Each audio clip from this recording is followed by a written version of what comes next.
परिस्थितियां, समस्याएं, इन सब की बात करते हैं।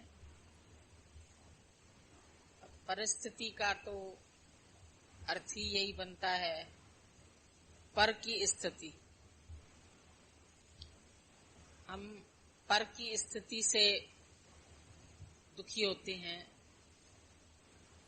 अगले क्यों ऐसे चलते हैं, क्यों ऐसे करते हैं, दुनिया में ऐसा क्यों होता है, ऐसा नहीं होना चाहिए।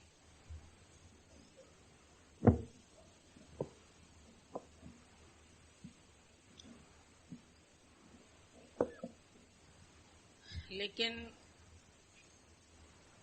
जब यहाँ आते हैं गुरु के दर पर, तो अपने अंदर का जो भी तुम्हारा संकल्प होगा वो एक न एक दिन जरूर पूरा होगा, ये विश्वास होना चाहिए। जब सत्संग में शुरू में आते हैं,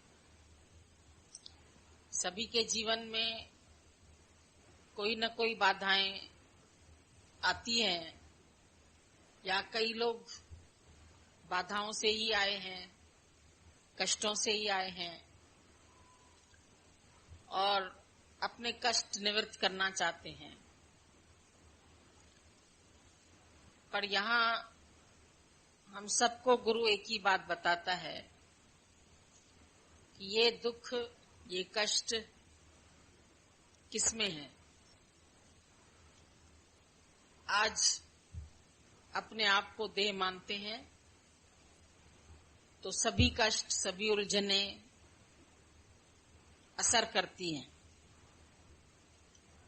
बहुत काल का दीर्घ अभ्यास है अपने को देह मानने का। अपने आप को सभी शरीर मानते हैं और शरीर मानने से अपने रिश्ते, अपने नाते, अपनी दुनिया सब सच लगती है। लगता है ये सब हमारे अनुकूल हो जाए,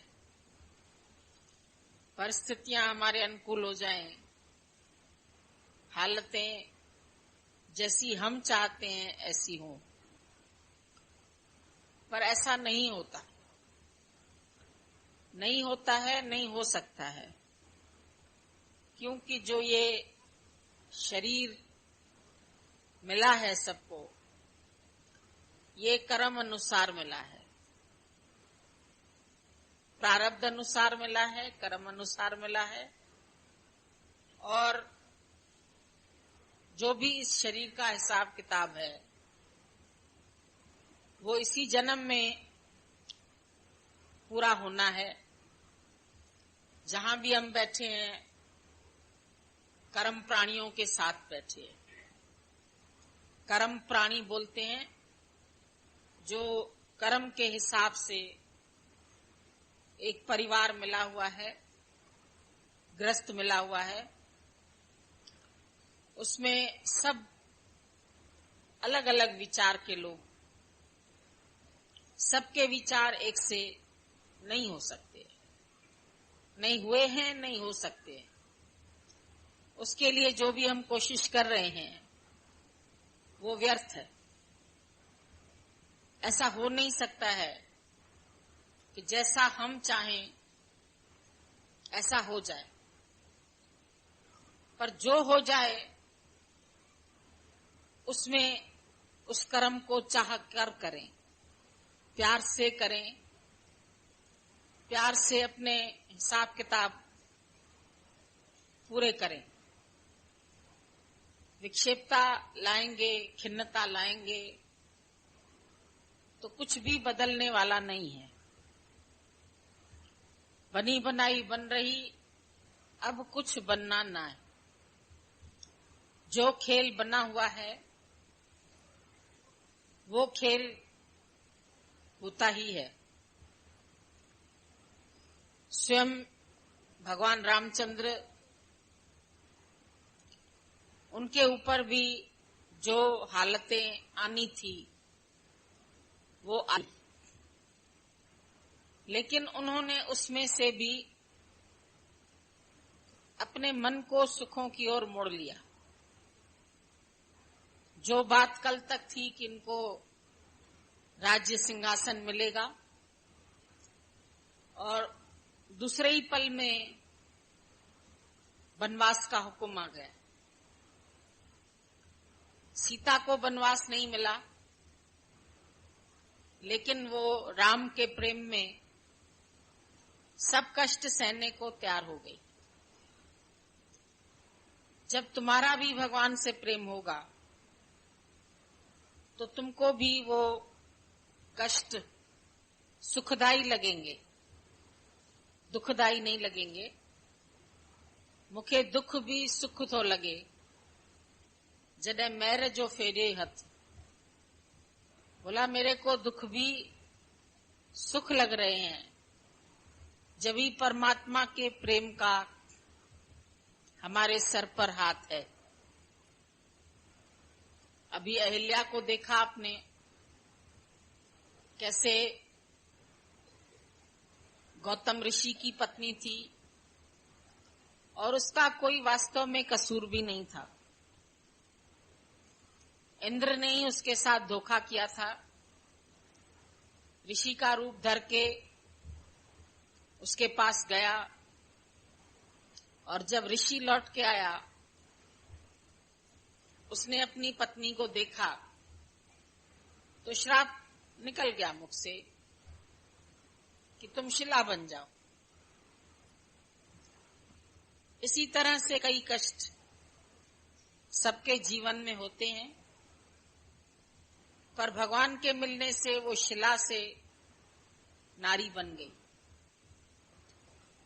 हम लोग भी ऐसे ही सबके साथ रह रहे थे, दिल सबका पत्थर बन गया था। कभी दुख आते, कभी सुख आते, कभी लाभ होता, कभी हानि होती। कल भी बात चली थी स्थिर प्रज्ञ की। तो ये द्वंद जोड़े माया में है ही, सुख भी है, दुख भी है, लाभ भी है, हानि भी है, मान भी है, अपमान भी है, यश अपयश, सब हालत आती रहती है। द्वंद जोड़े चलते ही रहते हैं, पर गुरु हमको इन सब में सम रहना सिखाता है। हालत नहीं आए ऐसा नहीं होता। पर प्रभ के सिमरन दुख न संतापे। दुख आते हैं पर हमको संताप नहीं करते, उसमें हमारा संभाव रहता है।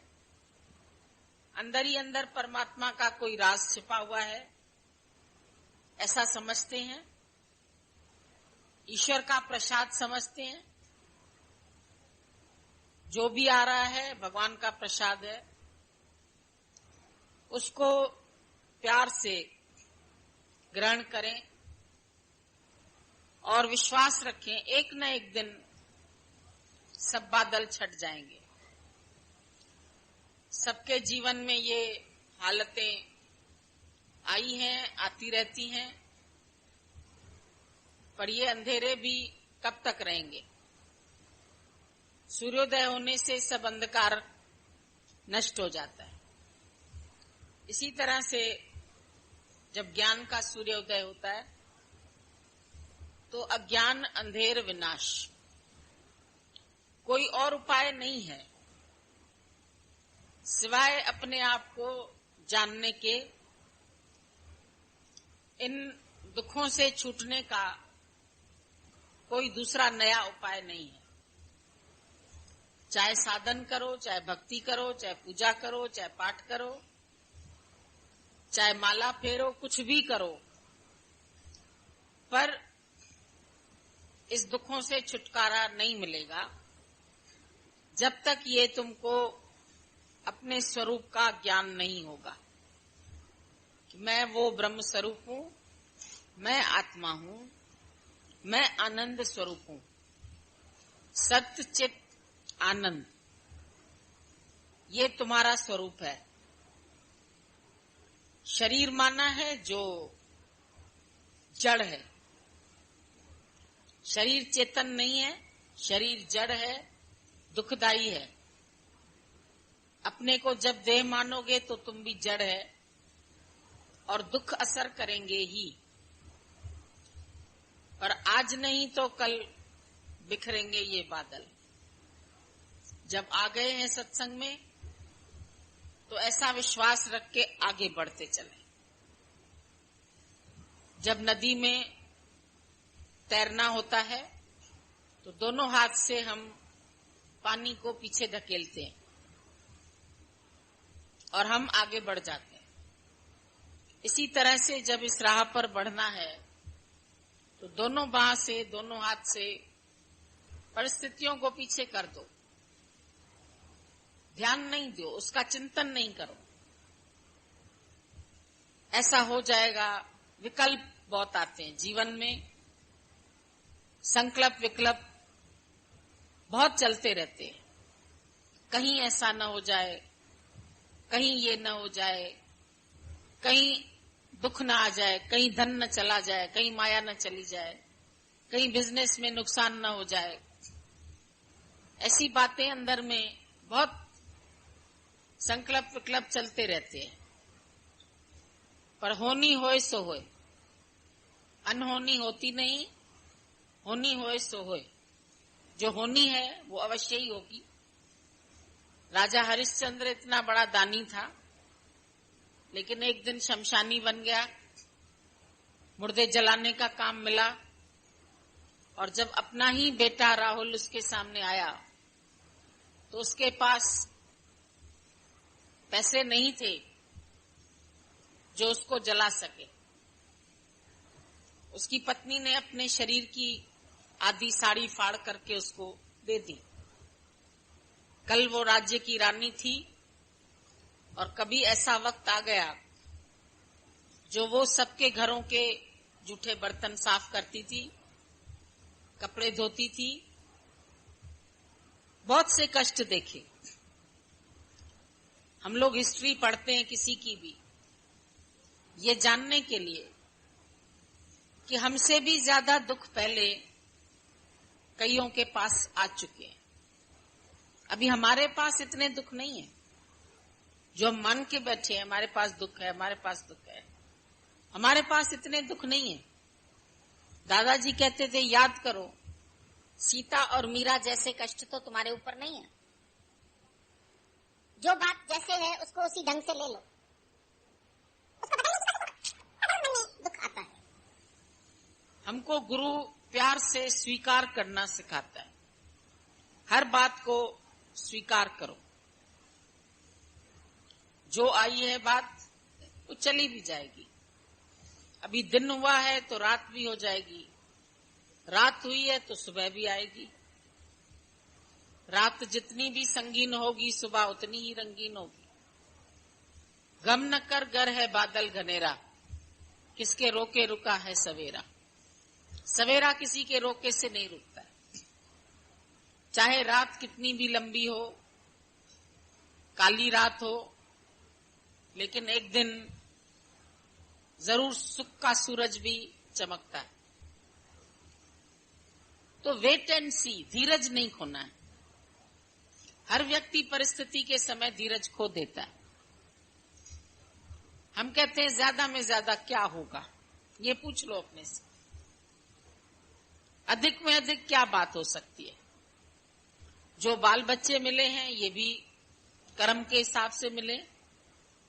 सबके पास है कौन से दुख। हम कभी कभी सुनते हैं लोगों की बातें तो लगता है कि कितनी छोटी छोटी बातों में हम उन बातों को वैल्यू दे के बैठे हैं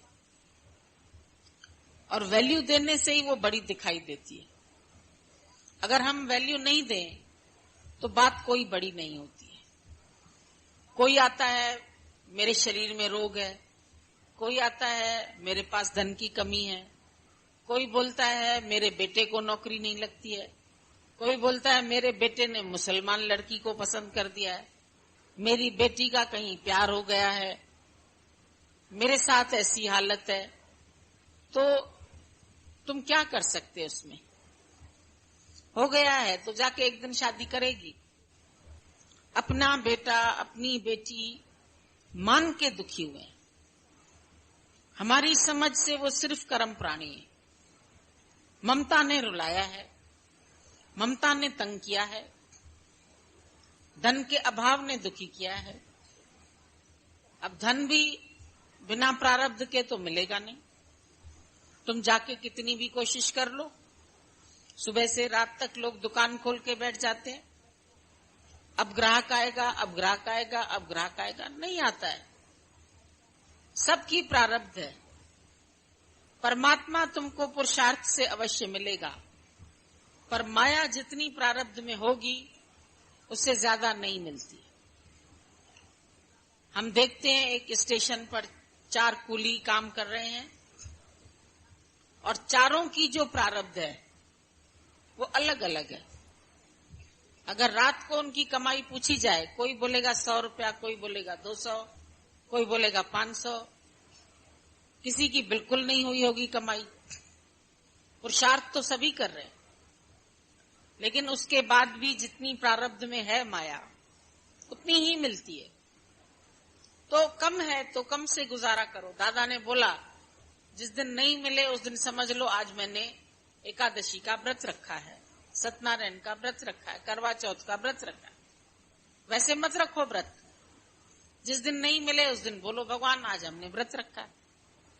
हालांकि ऐसा दिन आता तो नहीं है, कुछ न कुछ तो मिलता ही है। ज्वार या मकाई आखिर कुछ तो दींदो। परमात्मा कुछ न कुछ तो देता ही है। ज्वार देगा या मकई देगा या एक टाइम का खाना देगा या 2 टाइम का देगा, जैसे भी चलाए ऐसे वाह वाह। हम लोग वाहेगुरु शब्द बोलते हैं लेकिन वाह वाह सीखते नहीं है। केवल वाहेगुरु बोलना नहीं है, लेकिन हर बात में वाह वाह करना है। जिये हलाई तिये वाह वाह, जिये कराई तिये वाह वाह, जहां सुलाओ वहां वाह वाह, जो खिलाओ सो वाह वाह। तुम वाह वाह नहीं करते, हाय हाय करते। संतों से व्यापार करो, कहो मुंह संतन सा व्यापार। हाय हाय दई मुंह वाह वाह वर्ती, चिंता दई आराम। चिंताएं गुरु को दे दो, आराम तुम लेके जाओ। हाय हाय दे जाओ यहां, और आज से हाय के बदले वाह करना। उस दिन हम लोगों की बात चली, बहू ने जलाया पुलाव, सास ने कहा वाह, तो काम बन जाएगा। अगर वो बोलेगी क्यों जलाया, तुम अच्छी नहीं हो, झगड़ा करेगी, तो रिजल्ट क्या होगा वो अलग हो जाएगी। जो 2 सुख वो दे भी सकती है तुमको, तुम्हारे अपने ही करतूतों से शायद न मिले। ऐसा तो नहीं है कि तुम बिल्कुल ही सही हैं और वो अगले बिल्कुल ही गलत है। दोनों में गुण अवगुण दोनों ही है। जब हम गुरु के पास आते हैं, हमको गुरु हमारे गुण अवगुण समेत स्वीकार करता है। ऐसा नहीं बोलता है कि तुम्हारे में ये अवगुण है, हम तुमको स्वीकार नहीं करेंगे। कोयला काला भी है पर फिर भी तुम्हारा भोजन पका सकता है। हलवाई की भट्टी कोयले से जलती है, तुम्हारी रेल की इंजन चलती है कोयले से, भट्ठे कोयले से ईंटें बनती है। तो भले काला है लेकिन फिर भी उसमें बहुत गुण है। इसी तरह हर व्यक्ति के अंदर गुण और अवगुण की मात्रा रहती ही है। कोई एकदम गुणवान नहीं है या कोई एकदम अवगुण वाला भी नहीं है। दोनों ही बातें सबके अंदर में रहती है, पर उसके बावजूद भी हम दोनों सहित स्वीकार करें। हम ऐसा नहीं बोले कि ये हमको पसंद है, ये हमको नहीं पसंद है, हमको ये चीज अच्छी लगती है, हमको ये चीज अच्छी नहीं लगती है। कई लोगों की खाने में भी चॉइस होती है, घर में भी चॉइस होती है। पति अच्छा नहीं मिला, पत्नी अच्छी नहीं मिली। गीता भगवान हम लोग से मजाक करते थे, क्या बदलाओगे? ऐसी तो चीज नहीं है कि साड़ी अच्छी नहीं है, जाके हम दुकानदार से बदलवा के आते हैं। तो जो तुमको मिला है तुम बदलवाएंगे तो नहीं। और अगर सोचेंगे हम डाइवोर्स देते हैं तो बड़ा लंबा प्रोसीजर है, वो भी आसानी से नहीं मिलने वाला है। एक पार्टी साइन नहीं करेगी, जिंदगी भर लटके रहोगे, कोई फायदा नहीं है। इसीलिए जब शादी भी होती है तो हमने देखा है ब्राह्मण कहता है ये 5 अंगुली ऐसे अपने माथे पर रखो, स्वीकार करो। जैसी भी पत्नी मिली है या जैसा भी पति है, उसको स्वीकार करना सीखो। ये नहीं बोलो हमको दुख देता है, हमको कष्ट देता है, कहीं तुम्हारी ही उसमें कोई गलती होती होगी, अपना स्वभाव सही नहीं होगा। हर एक बात से तुम अवगुण देखेंगे, हर एक बात में बुराई देखेंगे, हर एक बात में टीका टिप्पणी करेंगे, क्रोध करेंगे, घृणा करेंगे, वैर करेंगे। तुम अपनी दृष्टि साफ कर लो, अगले का कचरा बह जाएगा। उसके कचरे को उगाड़ो नहीं, बोलो नहीं, सबको बताओ नहीं। एक बुराई होती है तुम 4 सहेलियों को बताएंगे, 4 दोस्तों को बताएंगे, तो अगले तक भी वो वाइब्रेशंस कभी न कभी पहुंच जाएंगे कि हमारे लिए पति ऐसा बोलता है या पत्नी ऐसा बोलती है। जो भी व्यक्ति है कहीं न कहीं चर्चा करते हैं और वो बात कहीं न कहीं पहुंच जाती है। हम तो कहते हैं मन में भी मत लाओ, चर्चा की बात तो अलग ही है। तुम मन में भी लाएंगे तो उसके वाइब्रेशंस अगले तक पहुंचते हैं। अपना मन भी साफ करो और मुख भी साफ रखो। मुख से कभी कटु वचन नहीं बोलो, मुख से कभी किसी की बुराई नहीं करो, किसी के अवगुण नहीं देखो, अवगुण नहीं सुनाओ सबको जाकर के, पर जो अच्छाई है एक भी अगर वो बताओ। मन का स्वभाव गंदा है। अगर हम अभी तुमको एक सफेद चादर दिखाएंगे, उसमें एक काला स्पॉट है, तुम उसको जल्दी देखेंगे, लेकिन जो इतनी सफेद चादर है वो तुमको नहीं दिखाई देगी। बुराई है कहते हो इसमें तो 3 उंगली तुम्हारी तरफ इशारा करती है, तिगुने बुरे तुम भी हो। इसलिए किसी के अवगुण, किसी की बुराई ऐसे नहीं बोलो, इसमें ये है। जाके सबको दिल से प्यार करो। ऊपर से गले मिलने की बात भी नहीं है, लेकिन एक प्रेम की हालत। Love is not an action but state of mind. वैर विरोध जाएगा प्रेम से। क्रोधी व्यक्ति है कोई, तुम उसके लिए भी अच्छा भाव रखो। बेचारा अपने आप को ही जला रहा है, अपने कोई परेशान कर रहा है। इंसान पहले स्वयं को ज्यादा दुखी करता है, दूसरे को बाद में दुख देता है। अपनी ही गलतियों की वजह से हम दुखी या सुखी हैं, अगले के स्वभाव से नहीं। हमारा ही स्वभाव कहीं न कहीं गलत है। मिस्टेक्स अपने में ढूंढो, नहीं कि दूसरे में ढूंढो। दूसरे में मिस्टेक ढूंढते ढूंढते तुम्हारी उम्र पूरी हो जाएगी और अगला भी कभी सुधरेगा नहीं। ये हम लोगों को दादाजी ने वचन बताए कि तुम अपनी दृष्टि गुण ग्राहक रखो, गुण उठाने के कंजूस नहीं बनो। धन के कंजूस है, प्रेम के कंजूस है, प्रशंसा करने के भी कंजूस है। अगर एक भी गुण तुमको किसी का दिखाई दे तो उसकी प्रशंसा करो, खूब प्रशंसा करो। लेकिन तुम कहेंगे नहीं इसमें 10 तो अवगुण है, एक गुण है तो क्या करें, एक गुण की भी बढ़ाई करो। अपने विचारों से ही अपने को सही रखना है। कोई औषधि नहीं है, कोई हम तुमको दवाई नहीं देंगे, कोई पुड़िया नहीं देंगे कि तुम्हारा इस पुड़िया से समस्या खत्म हो जाएगी, इससे। पर विचारों से विचारों को बदल दो।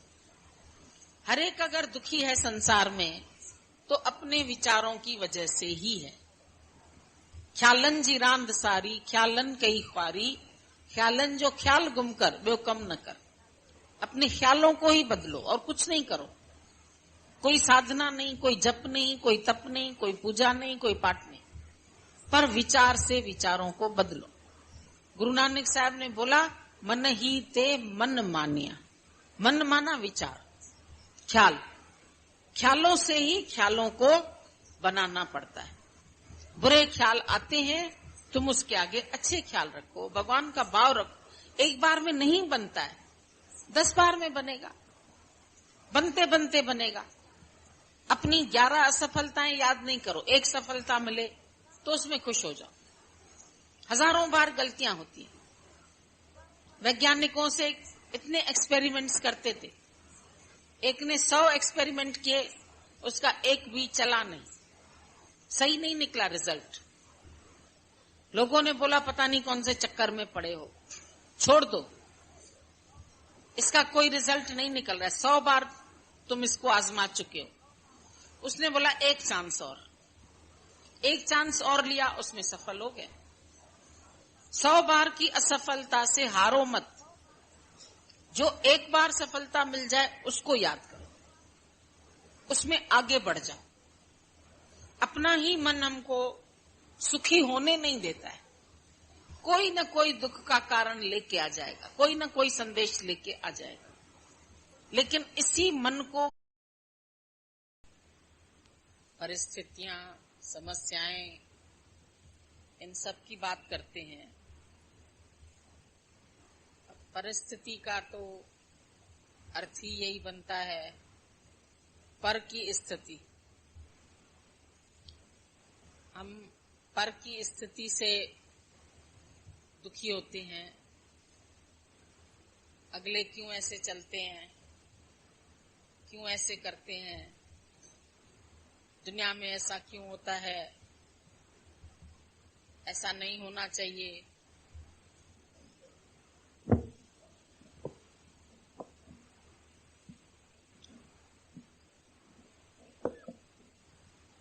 लेकिन